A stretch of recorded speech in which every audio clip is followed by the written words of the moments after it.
we've arrived at the main event, the grand finale. Here we are going to rate and debate on who we want to be the superstar of the year. The nominees are CM Punk, Randy Orton, Bully Ray, John Cena, and Daniel Bryan. Well, this was pretty tough.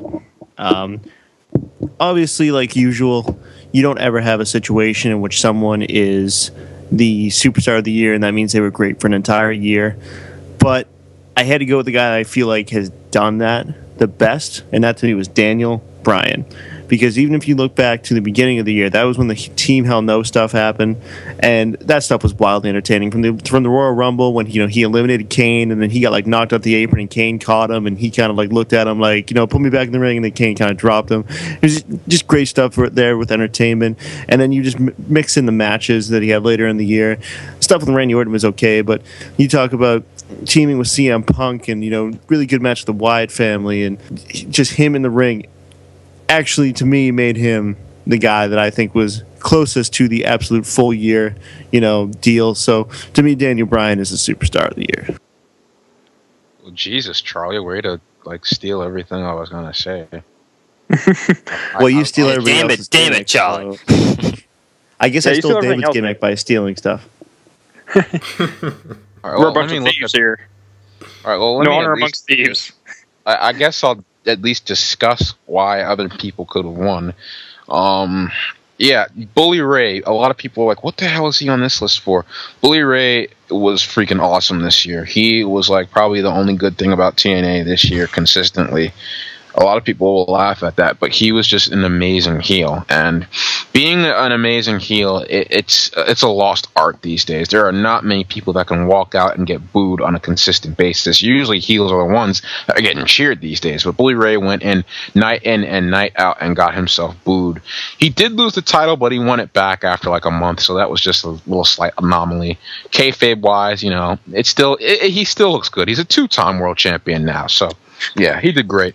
As far as CM Punk this year, he was gone with injury a couple of times this year, but I still think that even despite the fact that he was gone for a bit, he still put on some great stuff. He went into the year with the WWE Championship off the longest reigning World Championship run in the modern era, and I think that he had a pretty good match, not just a pretty good match. I would say it was a great match with The Undertaker. Not amazing, but pretty damn good one. Let's see. I don't know, man. I have to. John Cena also. Even whether you want to say kayfabe wise or whether you want to say even real life wise, he had a really cool match with Daniel Bryan, an amazing match with CM Punk.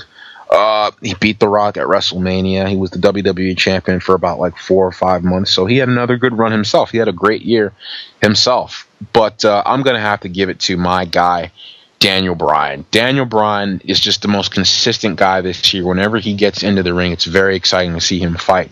He has just this energy. And the one thing I will say about Daniel Bryan is there are a lot of people, most of the WWE, in my opinion, they don't move with that urgency, They don't move like they're actually trying to make the crowd happy. They just go through the motions a lot.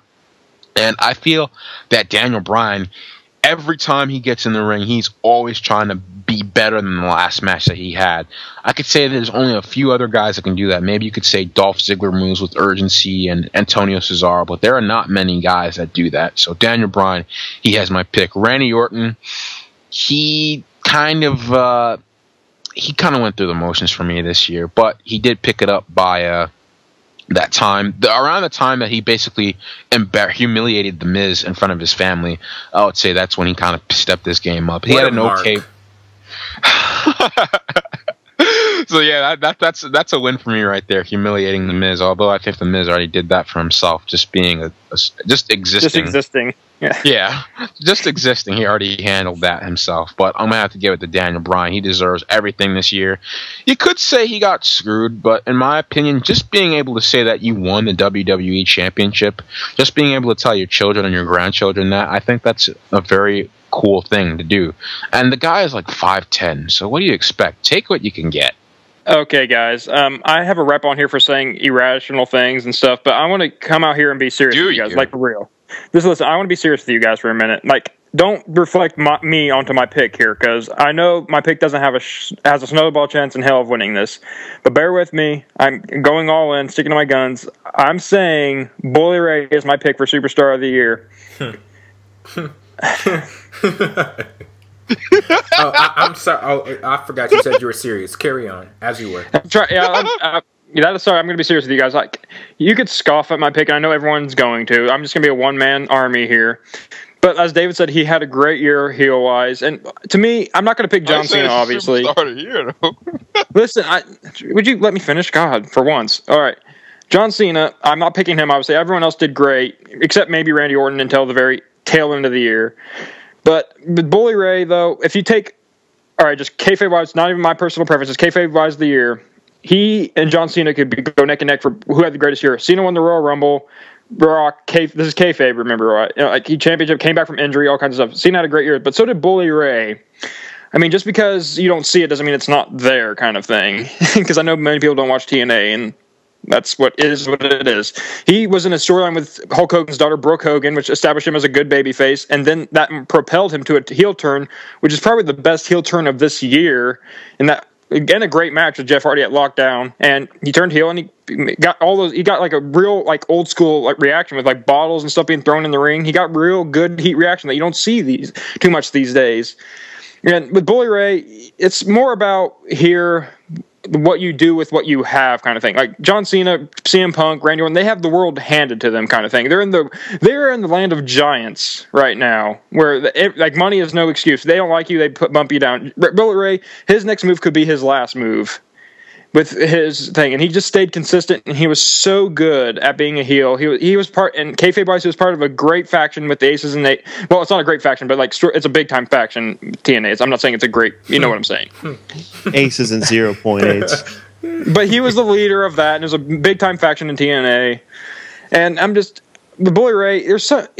I have so much respect for Bully Ray. I mean, he went from ECW days to WWE days, how he was fat and he was like Bubba Ray Dudley, and he became a real good character, and he lost the weight. It showed that he cares about the business, and he's willing to do what it can to be the guy and prove that he can be a singles wrestler. Because when he broke up Devon, no one's like, oh, he's gonna be a mid carder at best, but he propelled himself to a legit contender main eventer, and I'm just amazed by his work, and he had great matches this year.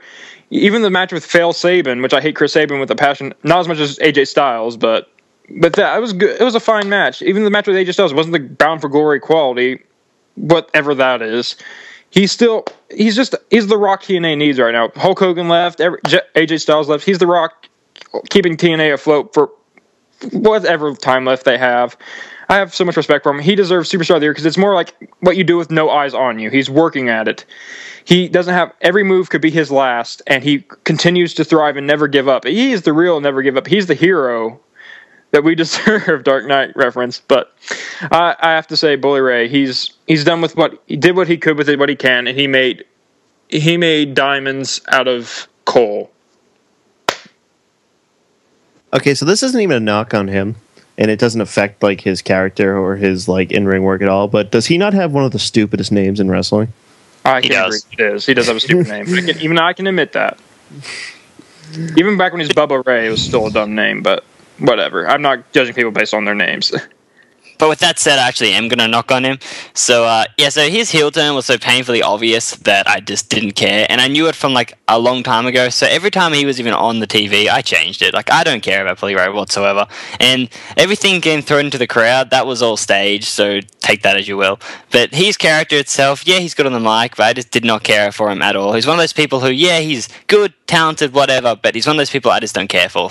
Sheamus, another example. But anyway, going off that, that's just why I didn't choose him. Second for me, a close second was Randy Orton. Just as Justin said, he started off slow with his year. He just only picked up recently. But Superstar of the Year is Daniel Bryan. And like, how can I not choose Daniel Bryan? He's had one of the greatest, or for him, a great year. Like, hell no. Like, even then, he was still over. It was still entertaining. I don't know if his segments with Dr. Shelby was this year. I think it still may have been this year, but that was entertaining.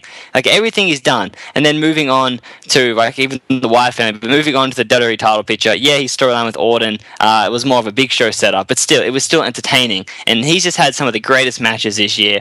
He's just, and again, my mark-out moment of the year was he was in there. So it's a great year for me, and I just can't wait to see what happens at the end of the year. So, yeah, Daniel Bryan. Or next year, sorry. What happens next year? Yeah. So it seems as if a lot of people are going with Daniel Bryan, and I'm pretty sure that when it comes to the voting, a lot of folks are going to vote for Daniel Bryan. So I'm going to start off by stating my case against Daniel Bryan. I do believe that Daniel Bryan is an amazingly talented individual. I've really enjoyed a lot of the things that he has offered in 2013. A lot of great matches. The stuff with Team Hell No and the crazy antics going on with that team. I thought that that was all great. But here's my problem with Daniel Bryan. I feel as if, and Justin, what was it that you said when determining Superstar of the Year, it's about what you do when no one is watching or something like that? Yeah, something like that. My definition for Superstar of the Year, when all eyes are on you, when everyone is watching, what do you do?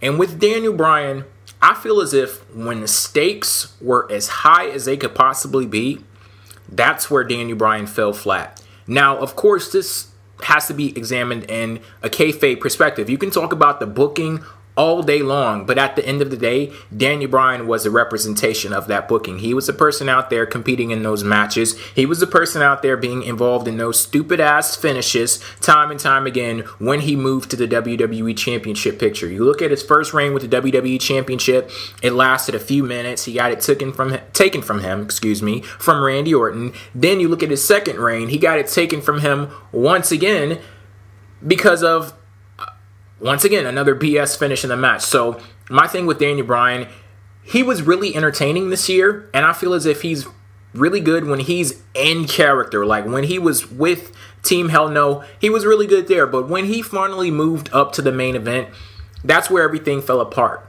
And that's like you going to the casino, you're winning all of this money, and then you bet everything on your last play, and then you lose.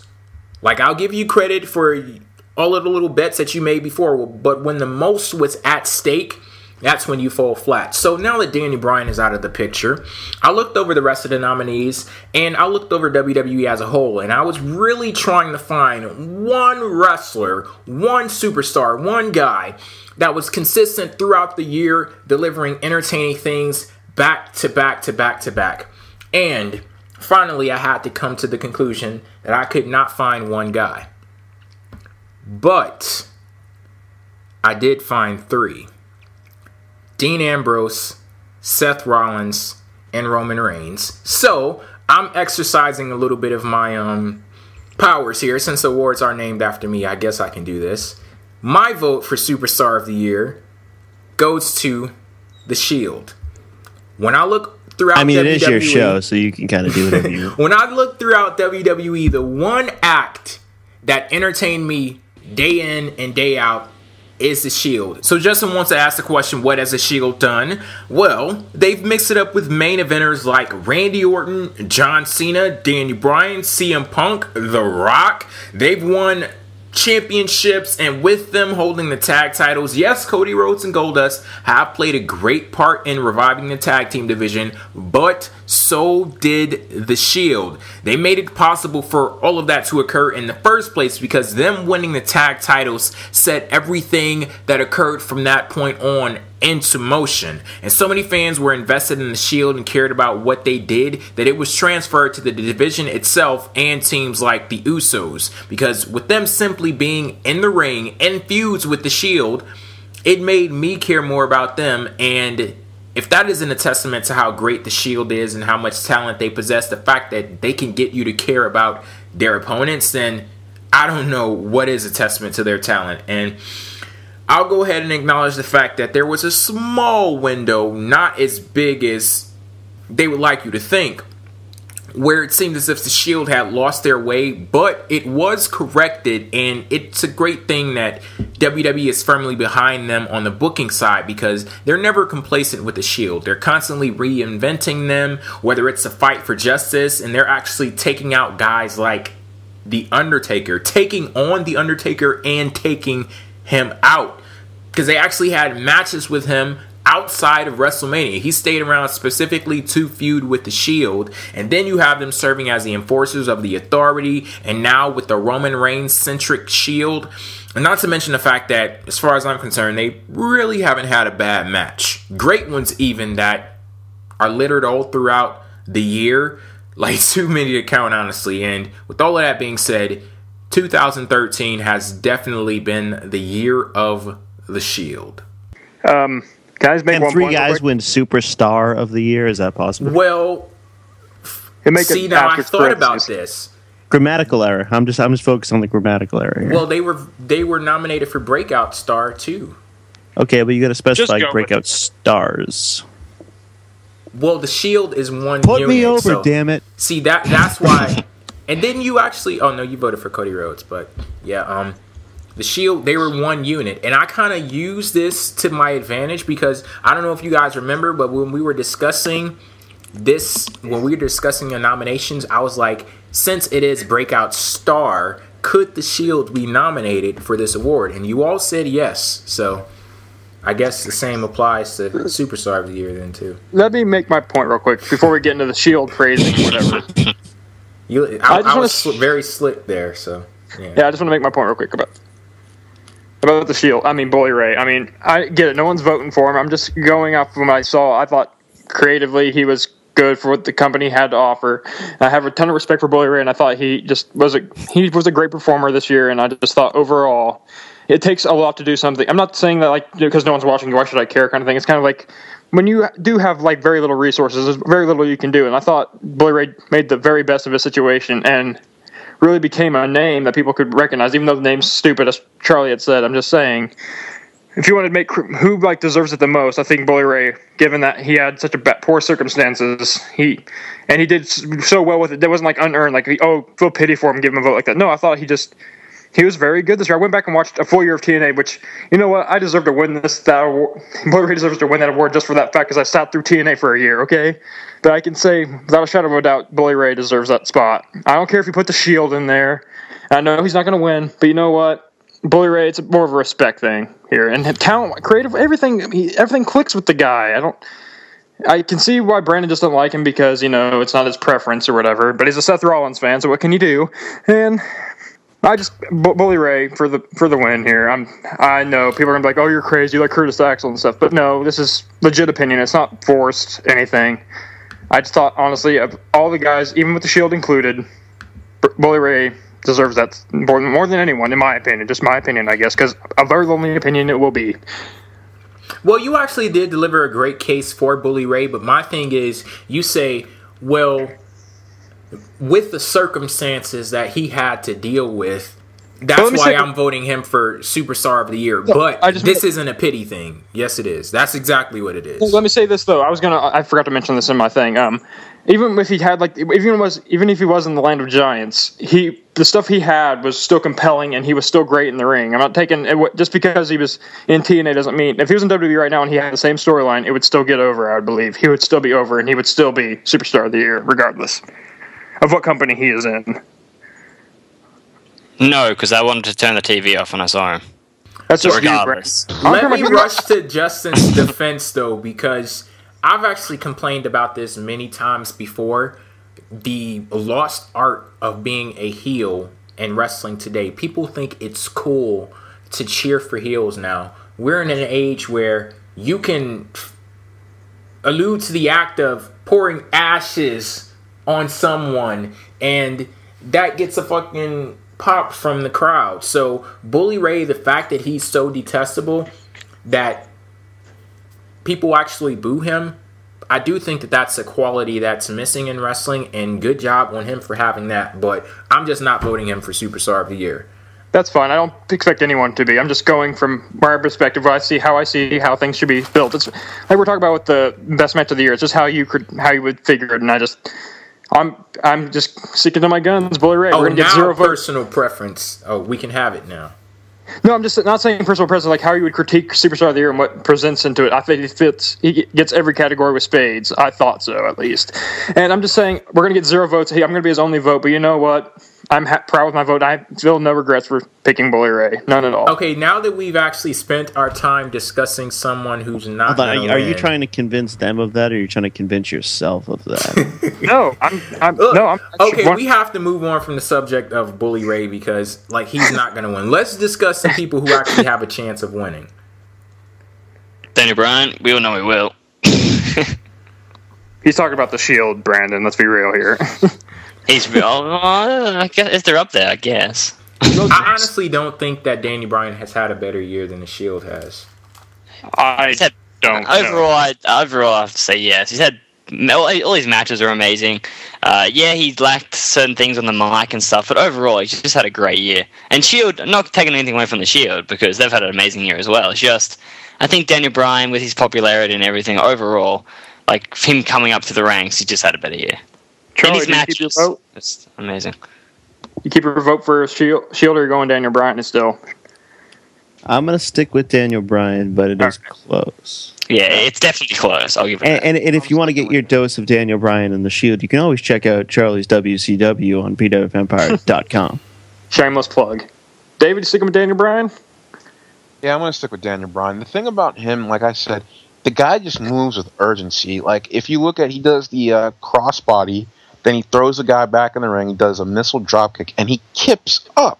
I've never seen anybody do something like that before. He's hella athletic, and even though he's small, he just makes me believe that he could actually hurt some of those guys in the ring, especially those kicks, the 3 kicks to the chest and the kick to the head. Guy is very good in the ring. Every time he's gotten in the ring and did some kind of segment, I was entertained. He may not be the best on the mic, but he's just entertaining, and for me, that's the most important thing. He was the most entertaining guy of the year. Now, see, that's my argument for the Shield, because where he falls short on the mic and where he falls short on the character, I think that they kill him in that category. But to be fair, it is 3 men against 1 here in the scenario. I mean, at the end of the day, to be fair, it is like basically 3 rookies. We've all known Danny Bryan for years. The Shield has only had 1 year. But to be fair, it's really just 2 against 1. I mean, come on. Yeah, not even that, Brandon. And Ambrose. I do not approve of Brandon's opinion of what I just said. That's not what I was going for. to Justin's point, I mean, it's not like if you, at this point in time, just put all the Shield by themselves, they're going to beat out Daniel Bryan. Like I don't want to make this sound weird, but they complete each other. Yeah, that's what I'm getting at, because everyone brings something to the table. Daniel Bryan, he's just one man. There's only so much he can do. And I think that's the greatness of the Shield. I wouldn't say that that's a negative thing, like, oh, because they complete each other, they can't get it. We have to go with the one guy. When we're talking about the best acts over this past year in WWE, I would have to go with the Shield. But I'm just saying overall, like, it's 1 man against 3. Like, each man brings something to the table. Like Dean Ambrose as a whole. Well, I don't know. Dean Ambrose is probably the most complete. Like, Roman Reigns, not the greatest on the mic, but he's a beast in the ring. Same with Seth Rollins. But, like, if you put them together, that they're magic together. But I'm just saying, Daniel Bryan, he doesn't have that luxury. So, like, kind of a crutch for the Shield to be in this category a little bit. That's all I'm saying. I'm going to shut up now because I picked Bully Ray. I lost all credibility here. I'm just going to sit down. Couldn't we technically throw in Cody Rhodes and Goldust you lost in the category, technically? What? So couldn't you technically throw Goldust and Cody Rhodes in this category? Technically, it would be possible. I thought you said technically couldn't you put Curryman in this category? I'm just I'm not that ridiculous. He did have a good entrance that one time. You and this Curryman obsession. What the hell is going on here? that reminds me of curry chicken, and it makes me hungry. Since we're on chicken now, we might want to, get off that. Well, but either way, the Shield they fit in there, so it's going to be interesting to see who can win this. I can agree. It will be interesting. Hopefully, I delivered a compelling enough case for the Shield because it's definitely close. But honestly, I think with them being a faction, people automatically X them out. Like they look specifically for singles wrestlers when it comes to stuff like this, and I don't think that what they did in 2013 should be ignored. But you gave him like breakout star of the year and stuff like that. Okay. When it comes to superstar, though, I'm just saying it's because Daniel Bryan didn't have John Cena. None of them had that luxury of having someone else to go. Like John Cena's okay on the mic, according to you guys, and in the ring, he's not so okay. But I'm just saying, you put him with someone else, that can make. I like him how you amend that to make sure you don't give John Cena a compliment. But you let me make my point here. I'm just saying, Randy Orton didn't get that luxury. No one else gets that luxury except the Shield, and I see it as kind of unfair. But I see where you're coming from. But honestly, has every single group ever in the history of professional wrestling been created in that way? That's an asset to the Shield. That shouldn't be a hindrance. Well, yeah, I guess they didn't get formed. They technically came in as a group, and they're still a group. So I guess technically, I just think it's unfair because John Cena doesn't have, Randy Orton doesn't have luxury. Bully Ray doesn't. None of them have that luxury of saying, I have someone to cover my weaknesses in there. I just look at it like you couldn't throw in, if when Evolution was around, you couldn't throw in Evolution as Superstar of the Year because they're a whole group. But then, as you said, the Shield did come in as a group where Evolution formed, so you can look at it that way. I'm purely going to sit down now. I picked Bullet Ray. I shouldn't be talking here. David, say something. The Shield is like the Megazord. You need all 5 of them, or like Exodia. You need all 5 pieces to form it. Okay, he lost me. Okay, from Yu-Gi-Oh! And Megazord is from Power Rangers. You need all the robots Power Rangers. Yeah, like a Megazord, you need all the robots to come together to form the giant robot. So that I can see why they're a superstar. I can too. I'm just or basically, let me put it in Charlie terms. You need 15 people to have the New York Knicks. So there, that's a roster. That's the New York Knicks. I beg to differ, but I mean, they barely I don't get American sports. They barely qualify as a professional sports team. But I don't get American sports, and hell, I'm American, so don't feel bad, Brandon. I just don't get the Knicks why they exist. Freaking Dave tweeting to Jay, LOL Detroit, and Jay's like, what the fuck are you talking about? Yeah, he's tweeting me that like I'm gonna have some kind of response to it. Fuck the Lions. I don't care. If they aren't in the Super Bowl, I don't care. And he's like, oh, I'm a huge Lions fan. Yep, I have no problem admitting I am a bandwagon sports fan. Yes, I am. Guys, I don't even care about my home team unless they're near the championship. Guys, you're forgetting who is really truly superstar of the year. Bacon. Bacon wins. Yes, that's no contest. We don't even need to vote on that one. Okay. I could argue it being vegetarian, but then I don't eat breakfast. You don't have a place in this conversation. I don't even eat breakfast, so I can't argue it. You're a vegetarian. Like, I kind of hate you, so. I don't even like breakfast, damn it. See, I hate you even more now. Breakfast is the most important meal of the day. Serving it up Gary's way. David and I totally got that.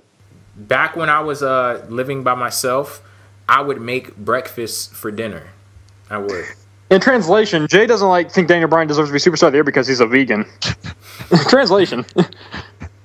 Hater. Is that why you didn't vote for the CM Punk Lesnar match also? Yeah, CM Punk's no, he's not a vegan. Lesnar's a vegan though, I believe. Brian's not vegan. Brian's not vegan anymore, but either way. Did Bryan eat a steak on Raw? Yeah, he's only vegan to help his health or something, and then he had to go back. That's why he bulked up, because he couldn't bulk up being vegan. Well, you can. I hope his arteries don't explode. All right, maybe that isn't why Jay doesn't. Anyway, moving on. And that thus concludes our Dummy nomination show. It's about time that we end this show here. Everyone, the voting for the Dubbys officially begins now, or actually began at the beginning of this show, but, just for dramatic effect. The voting for the Dubbys officially begins now. You all go ahead and vote. Head over to pwfempire.com/Dubbys, where you can check out all of the nominees for every single category. We only discussed a few categories on this show, but there are many, many, many more. So go over there, make sure you vote, handle all of that, and we'll discuss the winners next week on Pro Wrestling Talk Radio. We'll be bringing in the new year very strong with the actual Dubby awards ceremony. So, until then, thank you all for tuning in to Pro Wrestling Talk Radio. On behalf of all of my co-hosts, David, Charlie, Brandon, Justin, I am J-Dub. Catch you on the flip side. Peace out.